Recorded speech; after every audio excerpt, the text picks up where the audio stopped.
दोस्तों, क्या आपने कभी सोचा है कि बुरे समय में आपको कौन बचा सकता है? क्या वह एक इंसान हो सकता है या कोई राजा? क्या आपने कभी सोचा है कि जीवन में सबसे बड़ा बलवान कौन है? क्या सच में कोई किसी और के भाग्य का भोगी होता है? ये सवाल हम सबके मन में कभी ना कभी उठते हैं। आज हम आपको गौतम बुद्ध की एक प्रेरणादायक कहानी सुनाएंगे जो न केवल आपके इन प्रश्नों का उत्तर देगी, बल्कि बुरे वक्त में भी आपके लिए एक मार्गदर्शक साबित होगी। नमस्कार दोस्तों, स्वागत है आपका हमारे चैनल बोधी लहर पर। आज हम आपको सुनाएंगे एक अनोखी कहानी जो आपको बुरे समय में मदद की अहमियत सिखाएगी। ये कहानी है भगवान बुद्ध की, जिन्होंने अपने शिष्यों को यह समझाया कि हर व्यक्ति अपने भाग्य का कर्ता होता है। इस कहानी में हम एक सांप, एक बाज और एक दयालु राजा की मुलाकात के बारे में बात करेंगे। ये तीनों पात्र अपने अपने अनुभवों से हमें जीवन के गृह रहस्यों के बारे में बताएंगे, इसलिए ध्यान लगाकर सुनिए, क्योंकि इस कहानी में छुपे हुए संदेश आपके जीवन को नई दिशा दे सकते हैं। एक जंगल में एक विशाल बरगद का पेड़ था। उस पेड़ पर एक शातिर बाज रहता था। उस बरगद से थोड़ी ही दूर पर एक सांप का बिल था। उस बिल में एक सांप रहता था। फिर एक दिन जैसे ही सांप बिल से बाहर निकलने लगा तो उस सांप को वह बाज देख रहा था। जब वह सांप बिल से बाहर निकलने लगा तो उसी समय बाज ने उस सांप पर हमला किया, परंतु सांप अपने बिल से अधिक बाहर नहीं निकला था, इसलिए वह वापस बिल में चला गया। फिर थोड़ी देर बाद सांप ने अपना मुंह बिल से बाहर निकाला और देखने लगा कि वो शातिर बाज यहीं पर है या कहीं और चला गया। फिर वह बाज दोबारा उस सांप पर झपटा, परंतु वह फिर से वापस अपने बिल के अंदर छुप गया।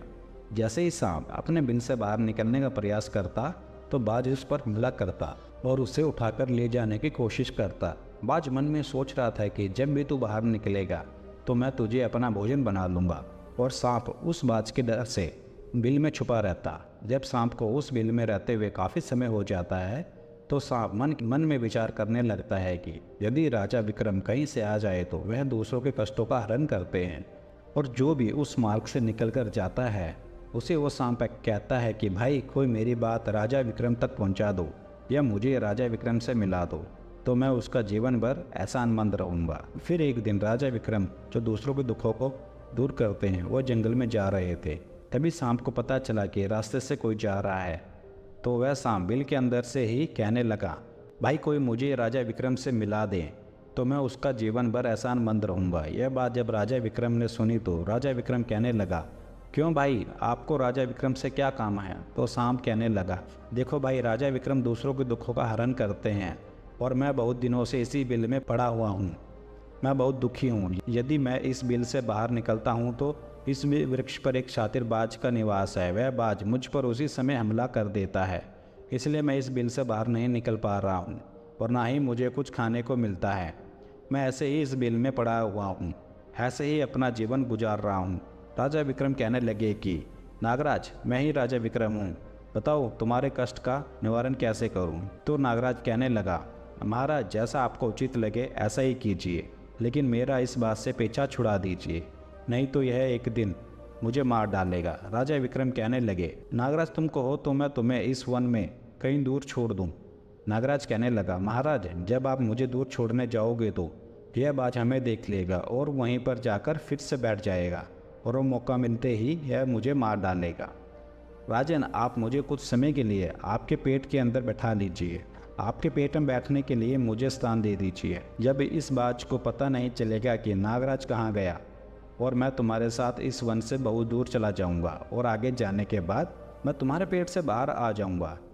राजा विक्रम कहने लगे, ठीक है नागराज, आप मेरे पेट में प्रवेश कर जाइए। राजा विक्रम अपना मुंह खोल देते हैं और वह नागराज राजा विक्रम के पेट में प्रवेश कर जाता है और राजा विक्रम के पेट में जाकर के बैठ जाता है। जब राजा विक्रम वन में आगे गए और आगे काफ़ी दूर पहुंचने के बाद उस नागराज से कहने लगे कि हे नागराज, अब आप मेरे पेट से बाहर आ जाइए। अब यह सुनसान वन है, इसमें कोई बाज आपको परेशान नहीं करेगा। यह बात सुनकर नागराज कहने लगा कि नहीं महाराज, अब मैं आपके पेट से बाहर नहीं निकलने वाला हूँ। राजा विक्रम ने कहा, क्यों भाई, आपने तो मुझसे ये वादा किया था कि आप मुझे आगे सुनसान वन में छोड़ देना, मैं आपके पेट से बाहर निकल जाऊंगा। अब क्या हुआ, सुनसान वन आ गया है, अब आप बाहर निकलिए। नागराज कहने लगा कि देखो महाराज, जैसा रहने का आनंद आपके पेट में है वैसा उस बिल में नहीं मिलता। अब मैं तुम्हारे पेट से कभी भी बाहर नहीं आऊँगा। राजा विक्रम मन में सोचने लगे कि यह तो बड़ा ही दुष्ट नागराज है, अब मैं क्या करूं? और उसके जहर के प्रभाव से महाराज विक्रम का पूरा शरीर से कोट फूटने लगा। महाराज विक्रम के शरीर से कोट निकल आया। राजा विक्रम मन में सोचने लगे कि अब मैं यदि राजधानी को वापस जाऊंगा तो यह अब सभी संभव नहीं है, क्योंकि मैं इस वक्त कोढ़ी हो गया हूँ और मुझे इसी वन में रहकर इस नागराज से भी छुटकारा पाना है। यह सोचकर महाराज विक्रम एक पेड़ के नीचे झोपड़ी बनाकर सो जाते हैं। उनके शरीर से कोट टपकने लगा और बदबू आने लगी, जो कि नागराज का जहर था। नागराज कुंडली मारकर राजा विक्रम के पेट में बैठा हुआ था। अब इधर उन्हीं के समय एक प्रसिद्ध जनपद था श्रीवस्ती, और श्रावस्ती नगरी के महाराज थे ताम्रध्वज। महाराज ताम्रध्वज की 3 पुत्रियां थीं और राजा ताम्रध्वज बड़ा अहंकारी और बड़ा ही अभिमानी था। फिर एक दिन उसने अपनी तीनों बेटियों से पूछा कि बताओ बेटियों, तुम किसके भाग्य का खाती हो? फिर उनमें से 2 बेटियां तो राजा के डर से कहती है कि पिताजी हम तो आपके भाग्य का ही खाते हैं। परंतु उनमें से राजा की एक बड़ी लड़की थी जिसका नाम रूपरेखा था।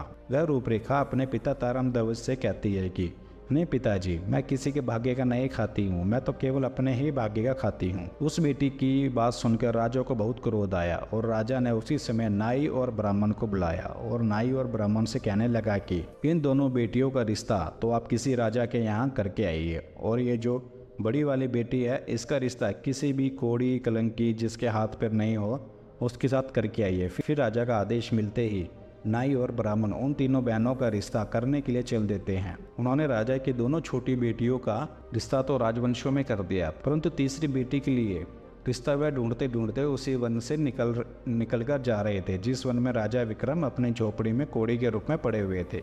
उनके शरीर से कोढ़ बह रहा था तो राजा विक्रम को देखकर नाई और ब्राह्मण आपस में कहने लगे कि इससे अच्छा तो कोई व्यक्ति हमें नहीं मिलेगा, इसलिए इसके साथ ही राजा की लड़की का संबंध करके चलते हैं। फिर राजा विक्रम के साथ नाई और ब्राह्मण ने राजा ताम्रध्वज की लड़की रूपरेखा का विवाह तय कर दिया और राजा ने भी बहुत जल्दी ही रूपरेखा को उस वन में ले जाकर वहीं उस कोढ़ी राजा विक्रम के साथ उसका विवाह संपन्न कर दिया। राजा विक्रम जैसे महापराक्रमी राजा समय की चपेट में आ गए और एक कोढ़ी का जीवन गुजार रहे थे। वह लड़की बड़ी पतिव्रता थी। वह अपने पति राजा विक्रम की सेवा करती और उसके दोनों छोटी बहनें जो थी वो बड़े बड़े राजाओं के घर में आराम की जिंदगी जी रही थी। लेकिन रूपरेखा राजा विक्रम के साथ दुखी जीवन काट रही थी। कहते हैं जो अपने नियम और सिद्धांतों पर रहता है और जो धर्म का पालन करता है, ईश्वर हमेशा उसे सुखी रखना ही पसंद करता है। भगवान उसे हमेशा आनंद प्रदान करता है। इसलिए जब वो झोपड़ी में रहते रहते रूपरेखा को राजा विक्रम के साथ बहुत दिन बीत जाते हैं तो उस झोपड़ी के पास एक पीपल का वृक्ष था और उस वृक्ष के नीचे एक दूसरा नागराज का बिल था। तो एक दिन राजा विक्रम सो रहे थे और रात्रि का समय था और रूपरेखा महाराज विक्रम की सेवा कर रही थी। उसी समय उस बिल से एक सांप बाहर निकलता है और बाहर निकलकर जो राजा विक्रम के पेट में नागराज था उस नागराज से कहने लगता है, अरे दुष्ट, अपने वचन से मुकर गया। तूने तो महाराज विक्रम से कहा था कि मैं दूर वन में जाकर तुम्हारे पेट से बाहर निकल जाऊंगा, और तुम ऐसे परोपकारी राजा के पेट में जाकर के बैठ गया। तुम्हारे जहर के कारण राजा के पूरे शरीर से कोढ़े निकल आया। अरे तुझे शर्म नहीं आई कि तूने कितना गलत काम किया है, क्योंकि इतने समय में राजा विक्रम न जाने कितने ही जीवों का दुख दूर कर देते। नागराज आगे कहता है कि यदि कोई सुन रहा हो तो मैं तेरे मरने का उपाय बताता हूँ। यदि कोई गंगाजल लाकर इस राजा को पिला दे तो तेरे उसी समय 100 टुकड़े हो जाएंगे और तू मल के रास्ते से बाहर निकल जाएगा। अब राजा के पेट के अंदर बैठा हुआ जो नागराज था वह दूसरी तरफ नागराज से कहने लगा कि तेरा जैसा भी मैंने कभी नहीं देखा था, जो धन के खजाने पर कुंडली मारकर बैठा है। यदि यह धन मानव समुदायों के कल्याण के लिए लगाया जाता तो इससे न जाने कितने मनुष्यों का भला होता। मैं भी तेरे मरने का उपाय बताता हूँ। यदि कोई सुन रहा हो तो कोई पीपा तेल गर्म करके तेरे बिल में डाल दे तो उसी समय तू नष्ट हो जाएगा, और इस बिल वाले स्थान की खुदाई करेगा तो यहाँ पर अपार धन संपत्ति निकलेगी। उस बात को रूपरेखा बड़े ध्यान से सुन रही थी। रूपरेखा के मन में विचार आया कि यह राजा विक्रम है और उनके पेट में एक नागराज बैठा हुआ है, इस कारण महाराज के शरीर से कोढ़ निकल रहा है। फिर रूपरेखा एक ऋषि के आश्रम पर पहुंचती है और उस ऋषि से कहती है कि महात्मा, मुझे एक गिलास गंगा जल की आवश्यकता है। ऋषि उससे पूछता है कि तुम कौन हो और तुम गंगा जल का क्या करोगी? तो वह रूपरेखा कहने लगी, हे मुनिवर, मैं राजा ताम्रध्वज की बेटी रूपरेखा हूँ और मेरे पति के लिए मुझे दवा के रूप में गंगा जल चाहिए। उस ऋषि ने उसे एक गिलास गंगा जल दे दिया। अब रूपरेखा गंगा जल लेकर जल्दी ही महाराज विक्रम के पास पहुंच गई और पहुंचकर महाराज विक्रम से कहने लगी, महाराज ये दवाई है, आपके कोढ़ को सही करने के लिए आप इसे ग्रहण कर लीजिए।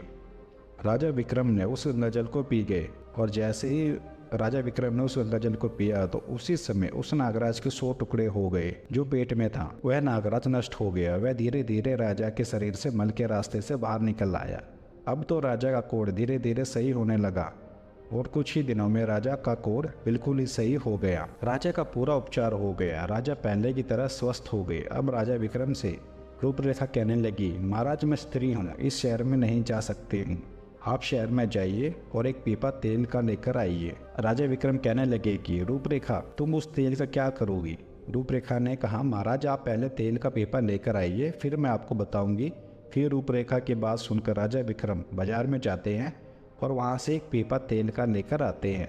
फिर रूपरेखा वहाँ आग जलाती है और उस आग पर उस तेल को गर्म करती है और गर्म करके उस नागराज के बिल में खाली कर देती है। जैसे ही उस बिल में वह गर्म तेल डाला गया तो उस नागराज की मृत्यु हो गई। राजा विक्रम से रूपरेखा कहने लगे कि महाराज इस स्थान को खोद दीजिए। फिर राजा विक्रम जब उस स्थान की खुदाई की तो वहाँ से अपार धन संपत्ति निकली। रूपरेखा कहने लगी कि महाराज देखिए कि मैं जानती हूँ कि आप राजा नरेश विक्रम है, परंतु मेरे पिता ने मेरा अपमान किया है और मुझे कोड़े को दिया था, परंतु मैं मेरे भाग्य का खाती हूँ, इसलिए इसी स्थान पर मेरे पिता का जो महल है उससे अच्छा महल यहाँ बनना चाहिए। राजा विक्रम कहने लगे, रूपरेखा तुम कैसी बात कर रही हो? हम नरेश हैं, भला यहाँ पर महल क्यों बनाएंगे?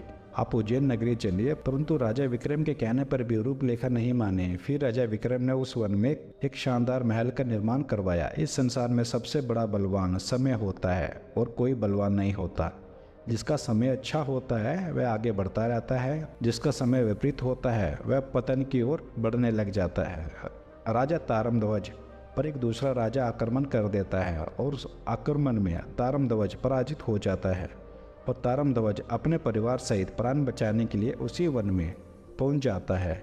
जब वन में राजा भूखा प्यासा भटक रहा था, फटे हुए वस्त्र और भूख से पीड़ित और प्यास से राजा का गला सूखा जा रहा था, तो राजा घूमते घूमते उसी रूपरेखा और राजा विक्रम के महल के नजदीक से गुजरता है। तो रूपरेखा अपने पिताजी को पहचान जाती है। रूपरेखा ने अपने एक सेवक को भेजा और सेवक भेजकर महाराज तारमध्वज जो कि एक बुरी हाल में थे। तारमध्वज ने सोचा कि यह न जाने कौन है और हमें क्यों बुला रही है। जब राजा तारमध्वज उस लड़की के पास पहुंचे तो लड़के को पहचान लिया। रूपरेखा तारमध्वज से कहने लगी कि पिताजी मैं वही रूपरेखा हूँ और मैं आपसे यह कहती थी कि मैं मेरे भाग्य का खाती हूँ। देखिए मैं मेरे ही भाग्य का खाती हूँ, आपके भाग्य का नहीं खाती हूँ। आपने मुझे एक कोड़ी को दिया था परंतु मेरे भाग्य में तो एक सम्राट लिखा था। देखिए पिताजी मैं उज्जैन नरेश राजा विक्रम की पत्नी हूँ। राजा तारमध्वज मन में विचार करता है और अपनी उस लड़के से अपने अपराध के लिए क्षमा मांगता है। इस संसार में सबसे बड़ा बलवान समय है और हर कोई व्यक्ति किसी दूसरे के भाग्य का नहीं खाता है। हर कोई यह सोचता है कि यह मेरे भाग्य का खा रहा है। नहीं, कोई किसी के भाग्य का नहीं खाता। जो कोई खाता है वह अपने भाग्य का ही खाता है। हर दाने दाने पर खाने वाले का नाम होता है। आप ये ना सोचिए कि हम किसी को खिला रहे हैं। आप किसी को खिलाने वाले कौन होते हैं? इस संसार को खिलाने वाला तो एक ही है और वह है भगवान शिव शंकर। जो अपनी बात से मुकर जाता है उसका अंत वही होता है जो राजा विक्रम के पेट में बैठे हुए उस सांप का हुआ था। अंत में वह विनाश को प्राप्त होता है। हमेशा सत्य की ही जीत होती है और अधर्मी, अत्याचारी और पापियों का अंत होता है। इस तरीके से राजा विक्रम और उसकी पत्नी रूपरेखा ने राजा तारमध्वज का बड़ा स्वागत किया। वह राजा विक्रम महाराज को अपने साथ उज्जैन ले आए और बाद में राजा विक्रम ने अपनी सेना राजा तारमध्वज के साथ भेजी और जिस राजा ने तारमध्वज को पराजित किया था उससे अपना राज्य वापस पा लिया। इस कहानी से हमें यह सीख मिलती है कि बुरे समय में धैर्य और साहस रखने से हम कठिनाइयों का सामना कर सकते हैं। जैसे राजा विक्रम ने अपनी बुद्धि और साहस से सांप को नष्ट किया, वैसे ही हमें अपने जीवन की चुनौतियों का सामना करना चाहिए। याद रखें, कोई भी अपने भाग्य का भोगी नहीं होता। हम अपने कर्मों से ही अपने भाग्य को आकार देते हैं। हमेशा सच्चाई और अच्छाई का साथ दें और हम दूसरों की मदद करने के लिए हमेशा तत्पर रहें। हमारे छोटे से प्रयास से किसी का जीवन बदल सकता है। अगर आपको यह कहानी पसंद आई हो तो कृपया लाइक करें, अपने दोस्तों के साथ साझा करें और हमारे चैनल बोधी लहर को सब्सक्राइब करें। आपके समर्थन से हम और भी प्रेरणादायी कहानी लाते रहेंगे।